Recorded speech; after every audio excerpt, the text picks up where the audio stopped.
வேலூர் மாவட்டம் அணைக்கட்டு அருகே மனைவி குழந்தை கண் முன்னே கணவர் படுகொலை செய்யப்பட்ட வழக்கில் திடீர் திருப்பமாக கள்ளக்காதலனுடன் சேர்ந்து மனைவியே தீர்த்து கட்டியது அம்பலமாகியுள்ளது.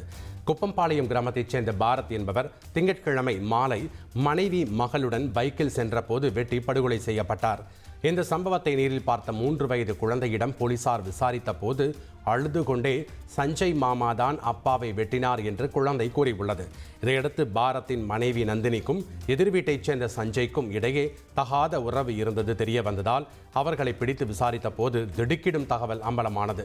தகாத உறவை கண்டித்ததால் கள்ளக்காதலனுடன் சேர்ந்து கணவனை கொலை செய்ய நீண்ட நாட்களாக நந்தினி திட்டமிட்டு ஆள் நடமாட்டம் இல்லாத இடத்திற்கு அழைத்து வந்து சஞ்சய் மூலம் படுகொலை செய்தது தெரிய வந்தது.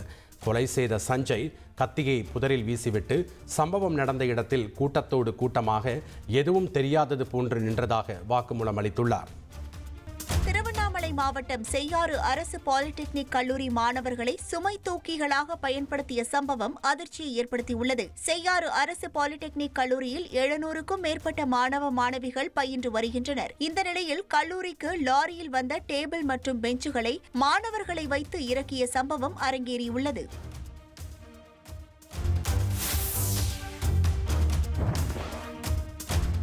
நீலகிரி மாவட்டம் குன்னூரில் மினி பேருந்துகள் நிறுத்த போராட்டத்தின் காரணமாக மாணவர்கள் மற்றும் பணிக்கு செல்பவர்கள் அவதியடைந்துள்ளனர்.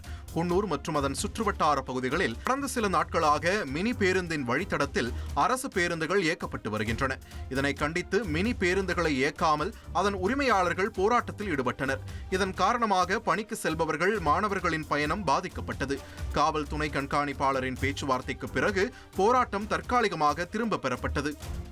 சேலத்தில் அரசு பள்ளியின் எலக்ட்ரானிக்கல் பணிக்கு லஞ்சம் வாங்கிய பொதுப்பணித்துறை அலுவலரை லஞ்ச ஒழிப்புத்துறையினர் கையும் களவுமாக கைது செய்தனர்.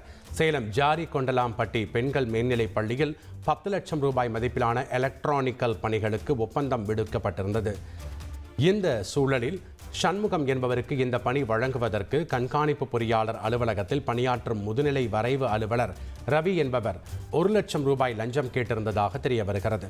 இதையடுத்து இதற்கு இடைத்தரகராக பிரகாஷ் என்பவர் செயல்பட்டு பணத்தை பெற்று முதுநிலை வரைவு அலுவலரிடம் கொடுத்தபோது மறைந்திருந்த லஞ்ச ஒழிப்பு போலீசாரிடம் அவர் பிடிபட்டார். பின்பு 2 பேரையும் கைது செய்த போலீசார் இது குறித்து விசாரணை நடத்தி வருகின்றனர். ட்ரெண்ட ஃப்ரெண்ட் ஆக்கிக்கோங்க. தந்தி டிவியின் சப்ஸ்கிரைபர்ஸ் அண்ட் ஃபாலோவர்ஸ் குடும்பத்துல நீங்களும் இணையுங்க.